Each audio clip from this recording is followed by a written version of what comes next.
All right, day 478. Today, we are staying consistent. Happy MLK Day, everybody. If you guys have the day off, thanks for joining me.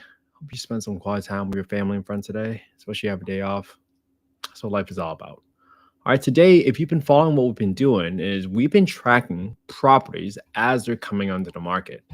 And personally, I'm looking at properties that are 4-bedroom plus in this Birmingham market. And today I saw that this property, let's see, this property is a single family home. It's been on Redford for less than 3 days. And single family home, 4-bedroom plus, great. And this property just came up. It's coming soon.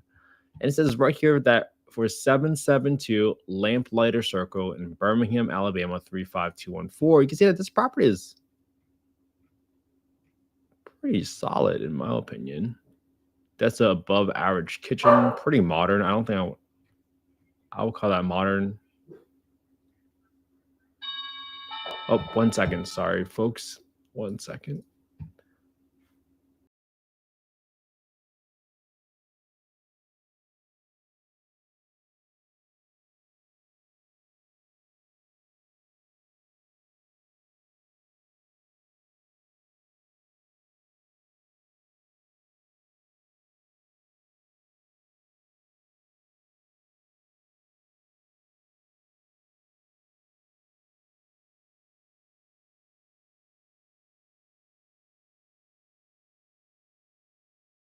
All right, sorry about that, everybody. Just had to answer the door. All right, so now, with that said, we've been tracking properties that have been sold in the last 12 months. This is the unfinished basement. Also, there's a garage. Okay, great. All right, we've been tracking properties that have been coming onto the market for the last 12 months because if you are pursuing the BRRRR strategy, guess what? You are heavily dependent on getting your ARV correct, right? Which is your after repair value. Now, why is this so important? It's important because if you're pursuing a strategy, right? Let's use an example, okay?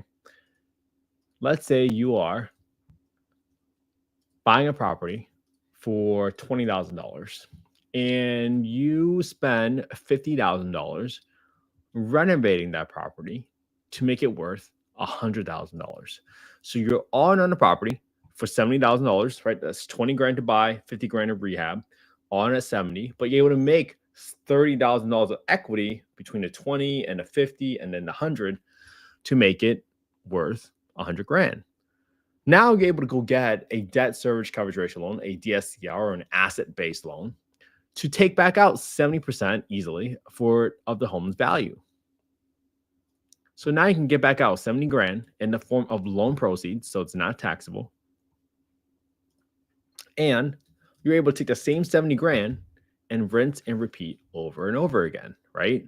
Because now you're able to list it 120.25. Because now you're able to get back out and just do it over and over. And that's a much more scalable strategy because you're using the same pile of cash over and over again. Because what's the alternative? The alternative is you saving up money from your full-time job and saving up from a full-time job and using it towards a 20% down payment and hoping that the property cash flows, right? Hoping that the property will appreciate. And then you have to do it all over again. The problem, so there's a basement, yes, no HOA. The problem with that is a little bit slower. I'm not saying you can't be successful doing it, but it's a lot slower. So what is that BRRRR strategy contingent upon? It's contingent upon you getting your ARV correctly because that affects whether or not you get the value into forced appreciation through the rehab, and also whether or not you're able to take back out as much capital as possible. All right, so I'm writing down all this stuff. This is closest to North Pratt, so I'm going to write down this neighborhood here, just zooming out.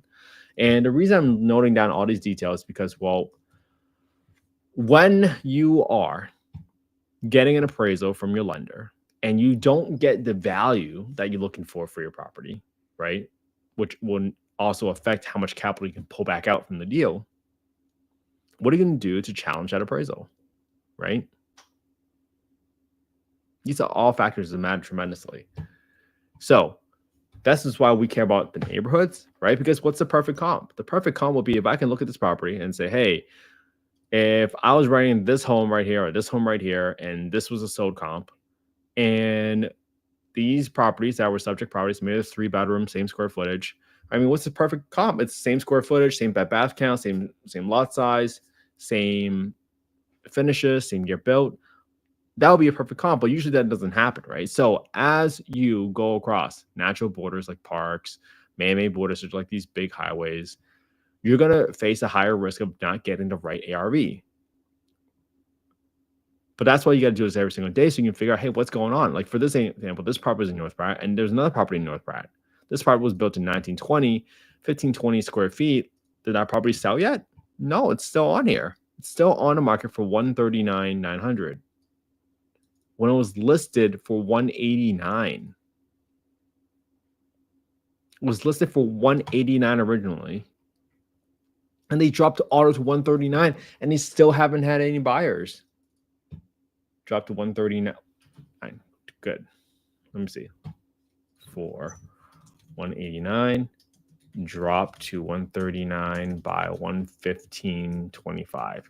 So now you're understanding what's going on in the market. This probably dropped by $50,000. That's crazy, right? So now your dollar per square foot goes way, way, way lower below that. And that's what you got to keep track of, what's happening in the market. Because if you're relying on comps, right? And let's just do a quick background education. The 30-year mortgage interest rates are affected by primarily the interest rate on the 10-year treasury, the 10-year T-bills, and the spread between the 10-year T-bill and the 30-year mortgage interest rates. Now, historically, the spread has been about 1.5% to 2%, but it's gone as high as 3%. So as the spread narrowed, the interest rate still went up. So you can kind of see the seesaw effect or valley effect, whatever you want to call it. In the last 12 months, 10-year yield is nearly back up to its highs at 4.6. So as your interest rates go up, even though the spread has narrowed, it still drives down your purchase prices of properties because the affordability goes down, because as interest rates go up, your mortgage payment goes up. So that's why we're going to track what's happening in the market, because the last thing you want to do is say, hey, this property was listed for $189,000 2 months ago, but now it just dropped by $50,000. That could be the difference between you being able to take back out all your capital versus not. So that's why you got to pay attention to these details, okay? All right, so now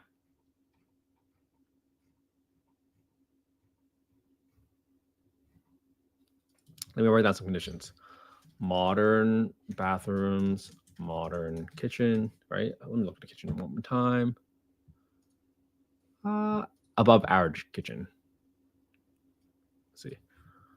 Above average kitchen with dark wood cabinets. No work needed. Basement with garage. Parking is unfinished. No painting or flooring work needed. So this is as good of a condition of a home as I can expect, but it's only getting you $100 to $4 per square foot. So you got to understand, right? If you're looking to BRRRR and you're looking to get a 70% DSCR loan, that means that, hey, you probably don't want to be more than $70 per square foot all in, meaning your acquisitions or rehab price per square foot is all in at $70 per square foot, because you want to back into it. Okay. And that is now a great data point for me to keep so that I can refer back to this list later on. All right. So now let's underwrite this property as is, right? What would this property look like in terms of numbers if you were to analyze this property, assuming you just bought it on a market, right? So this property is on a market for $190,000. $190,000. Let me go to my rehab calculator here. I'll keep aside $1,500 for the roof just to keep it tidy, in case there's any patchwork needing, and $500 for landscaping in case I need to get it rent ready. And then I got my interior painting for 1822 square feet for the painting. For my flooring, there's no flooring. I don't even think there's any paint work to be needed, so I'm going to do 200 square feet of painting just in case there's some touch-up paint that I can't see from the photos, but it's very cosmetic. I don't have to do any cabinets. I got 2 toilets I'll probably replace with high pressure flush toilets in row 132. And that's it. So all I have for rehab is about $4,200 just to have something there. Now, for my rent estimate, if I go to affordablehousing.com and I go to the owner section and I go to the market rent estimator, I can plug in the address, I can plug in a bedroom count, and I can see right here that average rent for 25 units within a 2.77 mile radius is about $1,353. So I'll put $1,350 here. That seems pretty reasonable. And for my property taxes, I'll get that right from the payment calculator, which says $76 for property taxes. Obviously, you should double check with your county or assessor records before you close on the deal. And then for my insurance estimate, I got $147 here on my payment calculator. I'm going to multiply that by 1.2 because, well, frankly, investment properties are considered to be higher risk by insurance companies. So I'm going to add a 20% premium to the estimate because I'm assuming this 147 is for a property that is a primary residence. So that's why I'm adding a 20% premium by multiplying it by 1.2. Next, I got 10% of my rent set aside for maintenance, right? I just got an HVAC stolen on one of my properties. That's about a $5,000 repair or replacement value. Then I got 10% for my property management, and I got 5% for vacancy. So I got 25% down for my property here in F19. So my down payment is going to be equals to B4 times 25%, which is $47.5K. I got 2.5% for closing costs, $4,200 for renovations. And if I am using my financing, right, assuming a 75% loan to value product, I'm financing B4, my asking price, minus my down payment of $47.5K. So I'm financing $142.5K. With let's use a 7.5% interest rate. For this property, if you rent it out as a 4-bedroom for $1,350 a month, $1,350, I would negative cash flow $236 a month. So I'm losing $236 a month after all my expenses and anticipated expenses. That's a negative 5% return. That's assuming I bought this property for $190,000 with a $4,200 rehab, 25% down, 7.5% interest rate. Now, I'm not saying that 10% is a magical number, and you have to figure out what is your number, what is your target return? Because some folks, they might not even care about cash flow. They say, hey, if I make 5% appreciation on this California property, and it's $1 million properties, I mean, if it goes up 5% every single year, that's like $50,000. That's a lot of appreciation. That's how you build wealth a lot faster, right? Who cares about $200 of cash flow a month? But that's to each their own. This is not investment advice. I'm not soliciting any investments on this call. I'm simply showing you how to adjust the levers or the inputs so that you can figure out what is the criteria, the set of terms, or the purchase price that might make it a deal, quote unquote, for yourself. And only you will understand what the deal for yourself. Okay? So now, let me lower my asking price to achieve a 10% cash on cash return, because you got to figure out, hey, what is it worth to you to justify the execution risk that you're taking on? Because what's execution risk? It's whether or not you can achieve the target return you're looking for, assuming that your contractor is going to show up doing what he or she said they're going to do. What are they going to do? So got to figure out how to justify. So if I lower this to $100,000, boom, now 9%, so $93,000, $95,000, there you go, $97,000, $96,000. There you go. For $96,000, I can achieve a 10.1% cash and cash return, right? 256, 250. So I'm cash flowing 257 cash flow a month, assuming the same rent of 1,350 with a rehab of $4,200 with a 25% down and a 7.5% interest rate. All right. That's how you do it. Let's say your interest rates, because we just talked about what's happening in the 10-year yield, and now you're tracking the 10-year yield based on what you learned. Now let's say interest rates drop by 6%. What's happening to the purchase price? Let's go to $130,000. Nope, doesn't work anymore. How about 103? There you go. 105, 108. There you go. That still rounds up.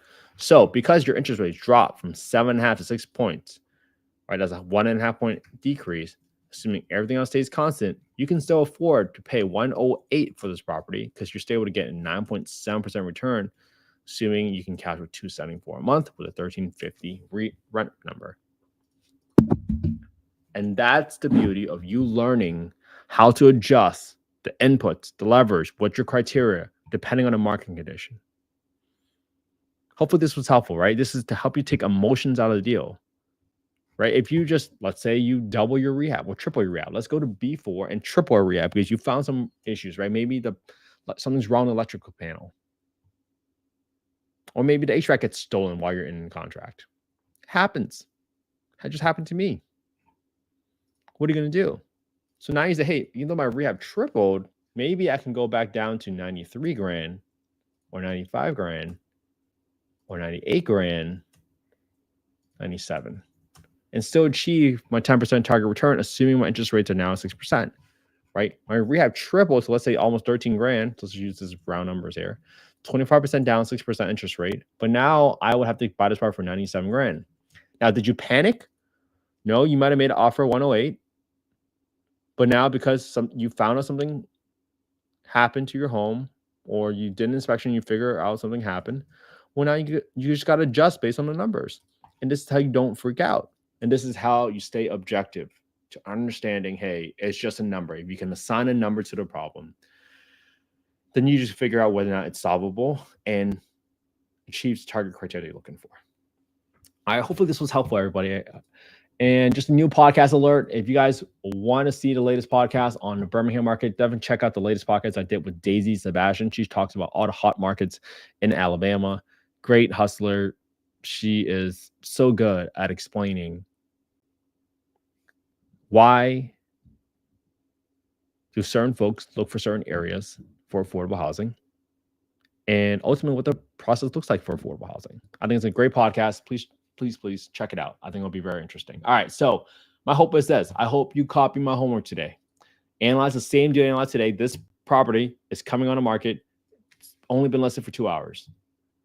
Use the same spreadsheet that I analyzed the deal with today. Go to affordablehousing.io, go to the Get Deal Analysis tool, plug in your name, email, your phone number. That's the fastest way for you to get a copy of the spreadsheet. And I hope you start your own YouTube channel. Put it on your own YouTube channel. Because at some point, someone's going to ask you, hey, why do you think this is a deal? And you can say, hey, I know that this is a deal because I've been looking at properties for the past 478 days in a row. Might that give you some confidence that you know what you're doing? I certainly hope so. And I know sometimes that taking the first step is the hardest step. So let me take that first step for you. And all you got to do is just copy my homework, because at some point you're going to analyze these deals way better than I do. You're going to add your own twist to it. You're going to explain in detail better than I can. And that's how we all get better together. Thank you all so much for caring about affordable housing. Without people like you, I'll never had the home I grew up in. I mean that sincerely. On this holiday, it's a great day for reflection. I'm so glad you chose to do some good with your time, your energy, and your resources. I appreciate you all so much. Have an amazing Monday, everybody. I'll see you all tomorrow for day 479. I'll see you tomorrow.